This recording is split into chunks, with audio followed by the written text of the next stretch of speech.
Alright, welcome back to Rust Country Garage. So today, working on the Subaru here. One of the things that I like to do to my vehicles is I like to put LED lights in to replace, the traditional halogen bulbs. And problem with that is a lot of these cars weren't really designed for LEDs and their lower power output. So the thing with this one is the high beam also acts as the daytime running light, and because the LEDs consume less power, the way that this actually works is it just cuts the voltage to the bulb in half when the high beams aren't engaged. It's trying to act as a daytime running light, but the LED it takes so little power that even at the half power it is still full brightness, and so I am not able to run it. Normally with daytime running lights I have to run with the low beams on, because even during the day I get people flashing me. I'm honestly surprised I didn't get pulled over. I had an officer flash me. Kind of surprised they didn't pull me over because I didn't even realize it, and then I learned. So what I want to do is there's a way that you can bypass the normal daytime running lights. I guess it's a connector or something that you can remove. The high beams will still function normally, but they won't come on as part of the daytime running lights.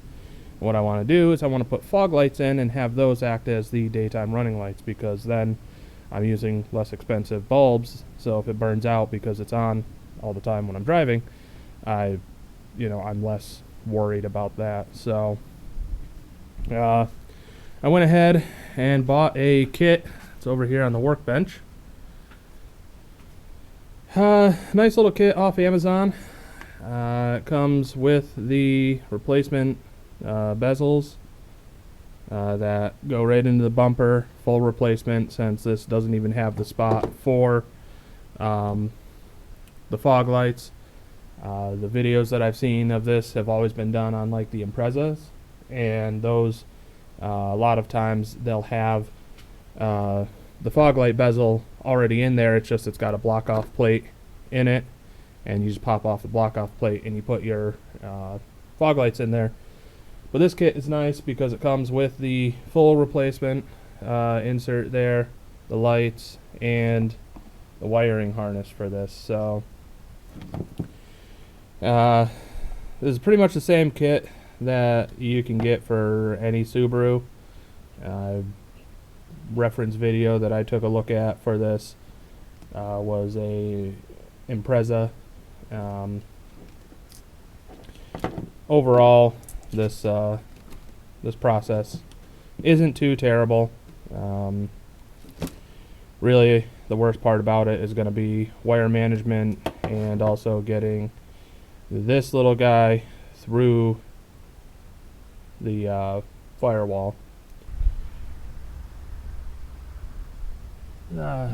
First off, this side panel, this just pops out, just held on by some retaining clips here. So that piece just literally, you can pop it right out, flathead screwdriver. I got it out right with my fingers, so nice and easy. Then the only thing really mechanically holding this on, besides some more of these clips here, is we have two Phillips head screws in there.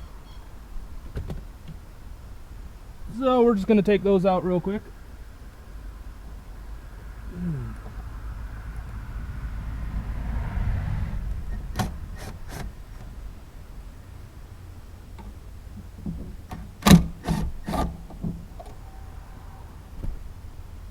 And then from there, you can just pull, and we see this whole thing get exposed. Looks like, I'm not sure, there's another one down here. It kind of looks like there's a push clip. There are a couple of them down here.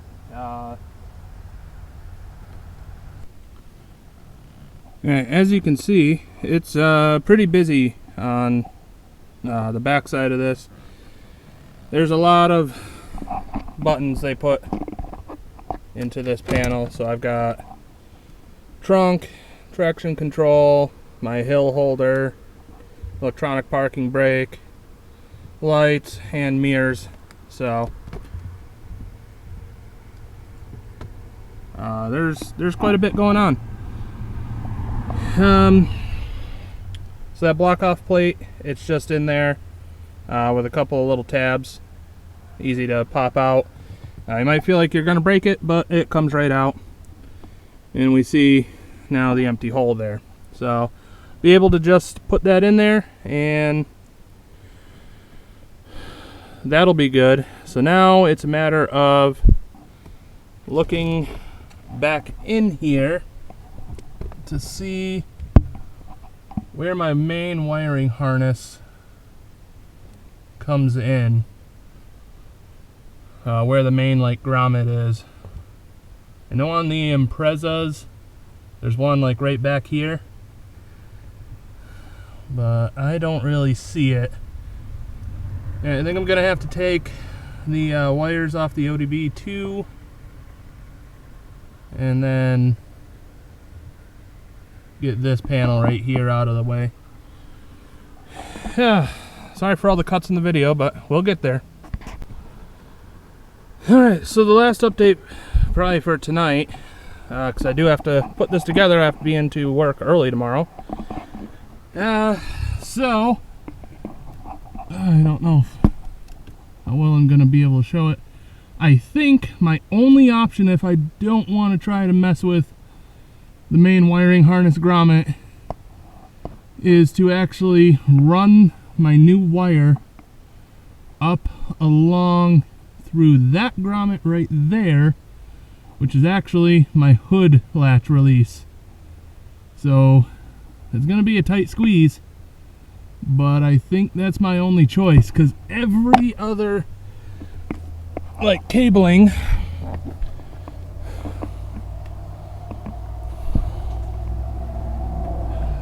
either runs right under there or over there. All right, we're back. It is a new day. In fact, it's been several days since I was last working on this. So we left off, or I left off, I should say. For you, it was only a couple seconds ago. I had torn apart part of my dash right under the steering column to see where the wire is going to go. And now we're at the point where I want to get the new assemblies in place and start getting wiring kind of laid out where I want it before I go to the point where I'm poking it through that grommet for the hood release cable that I decided I'm going to go through. And that's just because I want to make sure that all the wiring is actually going to lay where I want it to before I do the hardest part, which is going to be trying to get that wire through an area where there's just really no room for that wire to go. So in order to get the assembly in, we need to get the old block off plates out of the bumper here, and for that we're gonna have to get this lower panel off here. And like most other pieces on this car, this is just a bunch of these push clips here. So we'll try to not break any, but that's why I have an assortment of push clips, is so that when these all inevitably break, I'm not sad, I can just replace them.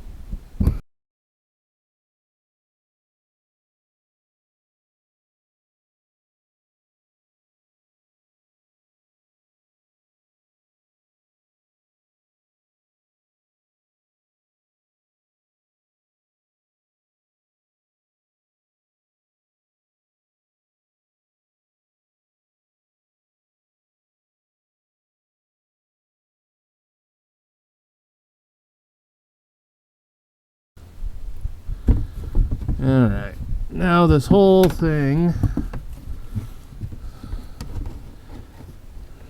should pull down far enough me to get access in there. So right there is my block off plate. You can see. So I'm gonna have to pop a bunch of what looks like clips in there and get that out. So I'm gonna do that. It's not a whole lot of working room, so I don't think I got room in there for the camera. And then we'll be back. All right, there's one side done.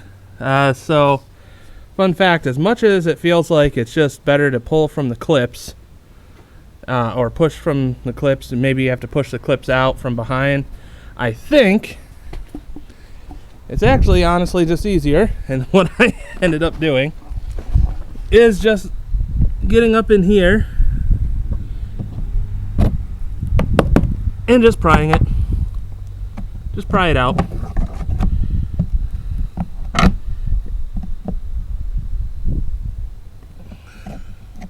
Because it's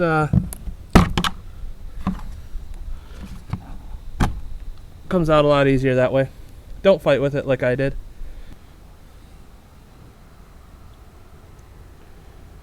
So the first step here in getting the actual fog light itself in is, you can see there's two holes right here,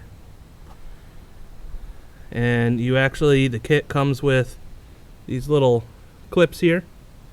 They remind me of like the captured washers, but there's no washer on it. It's just a kind of like split piece of metal. And you have to get these pushed onto here so that you actually have something that retains the screws.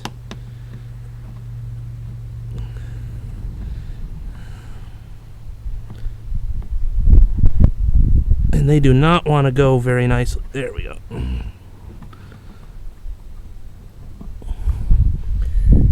I need something to push them fully on there.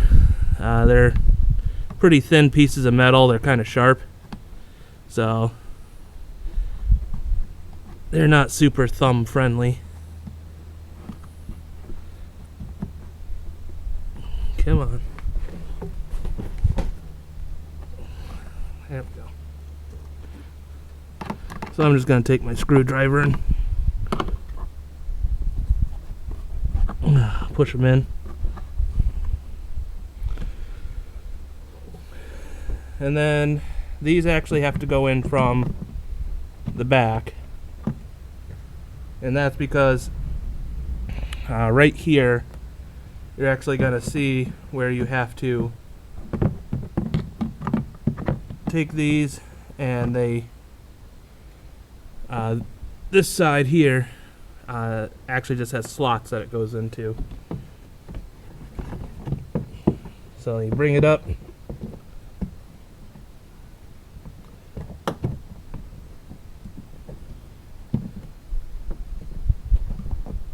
and this wants to give me a bit of a pain on this one side. It looks like it's got a little of extra material.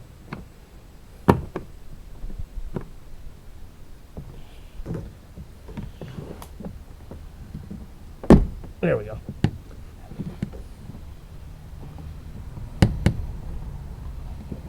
So yeah, they just slide into these two little clip areas.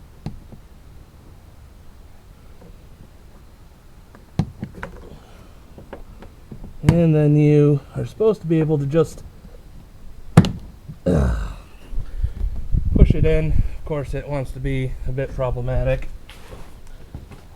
I'm going to use two hands on this.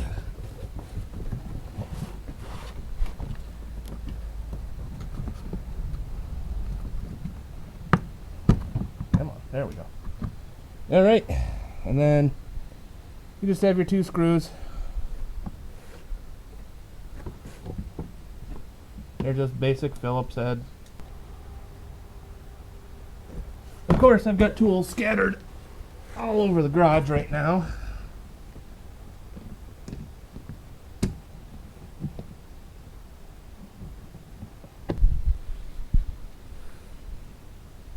Turns out it really wants you to push hard on those 2 screws to get them to go or get started through that metal clip there. So it started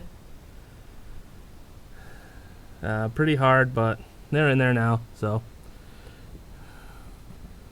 I can say it doesn't feel the most solid, but I mean, not like this has a whole lot of pressure put on it. So now we can go ahead and put our bezel back in. So on this, there's 2 long ones, and I'm going to suggest putting those in first, because they were the ones that wanted to hold originally.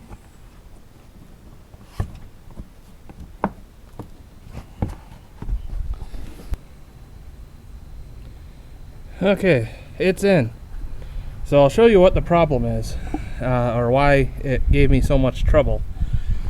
So we go over here to the other side, and hopefully the camera picks this up. But if you look, there's this tiny little lip.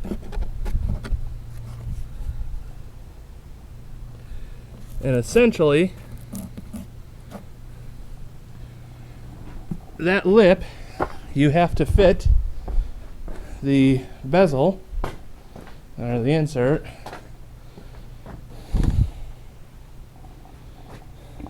has a corresponding lip. And it all has to go in perfectly. To show you, so definitely you put those 2 clips in first, and then actually you have to really hold this up as you start it around. And you really do need 2 hands, because you really have to push both down and up at the same time, kind of spreading this insert so that those lips go in flush. And this lip on the insert itself goes underneath the one in the bumper. So I'm going to do that and get the other light in, and then we'll return for wiring. Alright, so my camera died as I was working away, so I wanted to give an update. Essentially, we're at this point done. So everything's all wired. I do want to kind of make where the fuse is. Right now it's kind of shoved back behind the battery. In fact, you can't even see it back there, but maybe a little bit. It's right down back there. But essentially, aside from that, everything's all wired.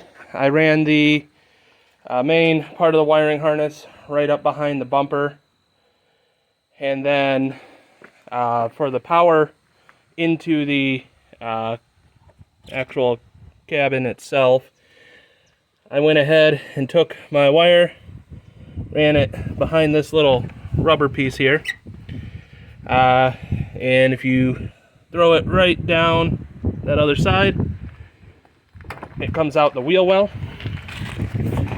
So yeah, get up in there so you can see where it comes down. And then originally I was going to run, camera focus, I was going to run the wire through the grommet where the hood release is, but I found that little black plug up there, and it's just a plastic plug. And what's funny is you can knock that out from the outside here. So you just take a hammer and a screwdriver or a chisel or something, and that will pop right out. And I pulled that out, drilled a hole that was just big enough to get the wire and the sheathing in there, so it'll act as its own kind of little weather seal. And that comes out right right above where that hood release cable is. So I have this all put back together, but it comes out back up in there. You'll be able to, you can't see anything, but you'll have to take my word for it. It comes right out, and you can just hook it up. I didn't even have to use the extension wire that they give you. Now for the kind of janky part. So switch, of course, is right there. So this has two cables. There is a negative and then an accessory power.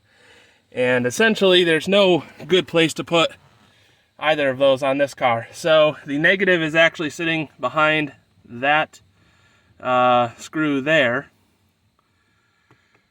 So if I take this dash apart, the negative will fall off, whatever, put it back. I did confirm that that little bracket is a good ground. As you can see, I have my test light here. And essentially, this fuse panel right here, there are a bunch of empty fuse slots. I mean, you can see them in there. So all I did was I took my test light, and with the key off, essentially, I found where no light on with the key off. But if I turn the key on, to get our accessory power, we now see light on. So key on, turns the accessory power on. You can kind of see that has power to the switch now. And I hit the switch. And we see lights on.